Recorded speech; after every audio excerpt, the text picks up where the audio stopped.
আসসালামু আলাইকুম। সবাই কেমন আছেন? আশা করি ভালো আছেন। আলহামদুলিল্লাহ আমরাও খুব ভালো আছি। তো এই তো ব্যস্ততার মধ্যে সময় কেটে যাচ্ছে। আর আমি এই আচার অনেক দিন যাবৎ ফ্রিজে রেখে আমি আর মশলাই দেওয়ার সময় পাচ্ছি না, তাই আজকে মশলা দিব। আমি এই যে পাটাটা ভালো করে ধুয়ে মুছে সুন্দর করে শুকনো পাটার মধ্যে আমি পাঁচফোড়নটা শুকনো খোলায় টেলে নিয়েছি, আর শুকনো মরিচও শুকনোভাবে টেলে নিয়েছি। এখন আমি শুকনো পাটার মধ্যে এগুলি সুন্দর করে গুঁড়ো করে নিব। তো এই তো আমার পাঁচফোড়ন গুঁড়া সুন্দরভাবে হয়ে গেছে। হালকা ভাজা দিতে হবে, পাঁচফোড়নটা হালকা ভাজা দিলে ঘ্রাণটা বেশি হয়। তো পাঁচফোড়ন গুঁড়ো করা শেষ। আমি এখন শুকনো মরিচগুলো গুঁড়ো করে নিব।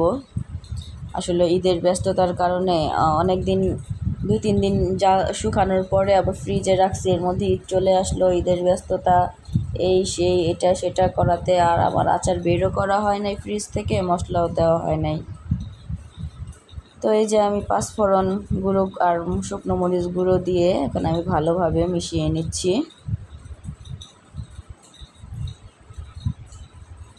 এখন আচারের একটা ঘ্রাণ বেরোইছে। এতদিন পরে মনে হচ্ছে যে বাসায় আচার বানানো হচ্ছে।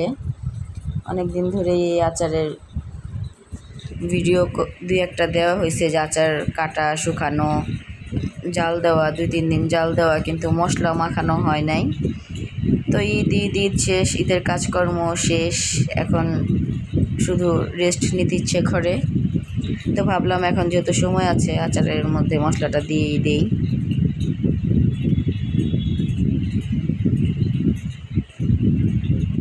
তো আচারটা দেখতে যত সুন্দর লাগতেছে, আচারটা খেতেও মজাই হবে। যেহেতু মশলা মাখানোর আগে তো খাওয়া হয় নাই, মশলা যেহেতু দিয়েছি এখন আচারটা ট্রাই করা যাবে। তো আমি এখন ভালোভাবে নেড়ে চেড়ে সুন্দর করে এটাকে নামিয়ে নিব। ঠান্ডা হলে আমি সুন্দর করে এটা বয়মে ভরে রাখবো। আর আমি আচার ছাড়া মানে ডাল দিয়ে ভাত বা খিচুড়ির মধ্যে আচার না হলে ভালো লাগে না, একটু আচার নিলে খেতে ভালো লাগে। তো আচারটা নামিয়ে আমি আজকে আনকমন একটা খাবার তৈরি করব। তাল ও সাবুদানার পায়েস রান্না করে দেখাবো। আপনারা কখনো খেয়েছেন কি না অবশ্যই কমেন্টসে জানাবেন। আমি রেসিপিটা এখন দেখাবো। তাল আর সাবুদানার পায়েসের জন্য প্রথম লাগবে হচ্ছে এখানে দুধ। আমি এই যে এখানে দুধ ভালো করে বলক তুলে জাল করে নিয়েছি। এটার সাথে আমি বেশ অনেকখানি গুঁড়া দুধ মিলিয়েছি, আর 3-4টা এলাচ দিয়ে আমি ঘন করে জাল করে নিয়েছি। আর এলাচ বা দারচিনি দেই নাই, কারণ আমি যদি গরম মশলাটা বেশি ইউজ করি দেখা যাবে যে তালের ঘ্রাণটা আসবে না। আর এখানে সাবুদানা নিয়েছি, আমি সাবুদানা ধুয়ে পরিষ্কার করে পানি ঝরিয়ে নিয়েছি। এখানে নিয়েছি নারিকেল, নিয়েছি চিনি, আর হচ্ছে গাছপাকা তালের রস। আমি এই তালের রস দিয়ে আপনাদের একদিন তালের বড়া বা তালের পিঠা যেটাই হোক আমি বানিয়ে দেখিয়েছিলাম। তো আজকে এই তাল দিয়ে আমি তালের পায়েস করব। তো এই যে দুধটা ফুটে উঠছে, আমি এখানে এখন সাবুদানাটা দিয়ে দিব। সাবুদানাটা এই দুধের সাথে সিদ্ধ করে নিব। সাবুদানাটা সিদ্ধ হয়ে গেলে আমি চিনি মিশিয়ে দিব, একে একে সব উপকরণ দিয়ে দিব।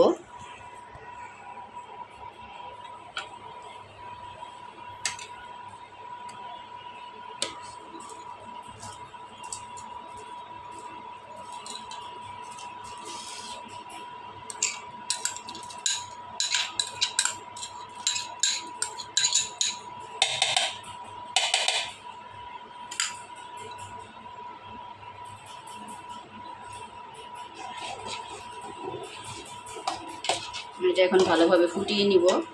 আর আমার এই সুন্দর বাটিটা সুন্দর না, আমার এই সুন্দর বাটিটা আমি আমা মিল্কের সাথে গিফট পেয়েছি, আমা গুঁড়ো দুধের সাথে। বাটিটা খুবই সুন্দর।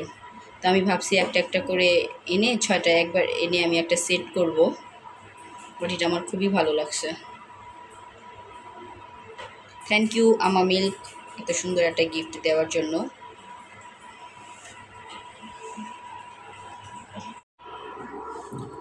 তো এই যে আমার সাবুদানাটা খুব ভালোভাবে ফুটে উঠছে।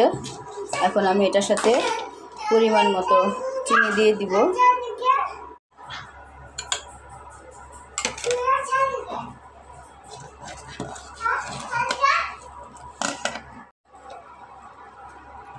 তো এই যে আমি চিনি দিয়ে দিয়েছি, চিনিটাও গলে গিয়েছে আর সাবুদানা দুধটাও বেশ ঘন হয়ে এসেছে।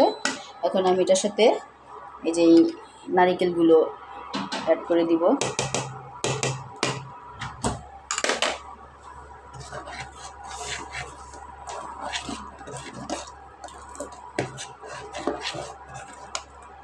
এখন আমি তালের রসটা দিয়ে দিব।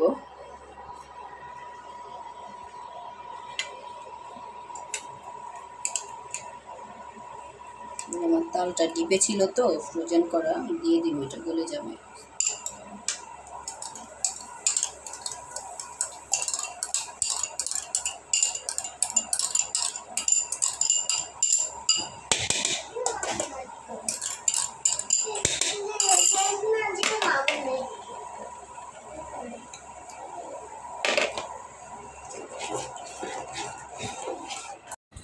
তো তালের রস দিয়েছি, একটু ফুটে উঠলেই নামিয়ে নিব। এভাবে রান্না করে খেয়ে দেখবেন। সবাই ভালো থাকবেন, সুস্থ থাকবেন, মালিক ব্লগসের সাথে থাকবেন। আল্লাহ হাফেজ।